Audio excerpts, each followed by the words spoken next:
Bonjour à toutes et à tous, bonjour à tous les suiveurs et à tous les inconditionnels de Grégoire. Omnisport, Doomu Gaynde Ndiaye, warul tiit, warul ragal, encore un admirateur pour Sadio Mané. Donc Sadio Mané, vraiment, tous les consultants du football mondial sont d'avis que Sadio Mané est le meilleur joueur de Liverpool durant cette année 2019 et le meilleur joueur au monde durant cette année 2019. Consultant à la BBC, l'ancien joueur des Spurs de Tottenham, Garth Crooks, a déclaré que Sadio Mané était de loin le meilleur joueur de Liverpool cette saison. Pour l'ancienne légende, le Sénégalais porte les restes sur les épaules. Donc nee na Sadio Mané day boot waa Liverpool di daw ak ñoom ba fu ko neex ne Sadio Mané c'est le meilleur joueur de Liverpool durant cette année 2019. Il y a 2 saisons, c'est Salah qui a amené Liverpool dans son sillage. Nee na Salah il y a 2 saisons moo nekkoon meilleur joueur de Liverpool. La saison dernière c'était Virgil van Dijk. Def na une grosse saison, il a été d'une grande influence dans le jeu des restes. Mais cette saison, c'est Sadio Mané qui porte Liverpool sur ses épaules.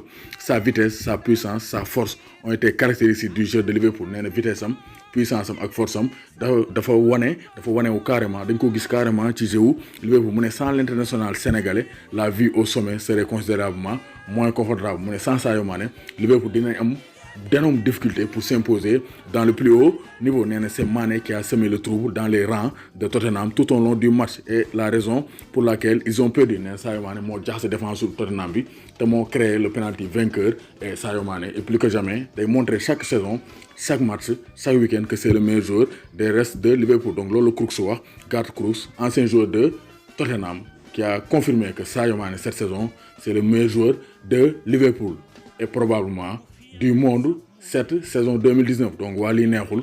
Donc c'est clair ah ñëpp a ngi d'accord. Chaque jour gars yi di d'accord, chaque jour gars yi def ay témoignages élogieux, gars yi di tagg kii di Sadio Mané parce que c'est le meilleur joueur. Donc nañ ko jox ballon d'or am année bi ñu terminer ko en beauté. Doomu Gaynde Ndiaye warul tiit warul ragal, nañ ko gëm. Sadio Mané ballon d'or c'est bien possible. Doomu Gaynde Ndiaye warul tiit warul ragal. Sadio Mané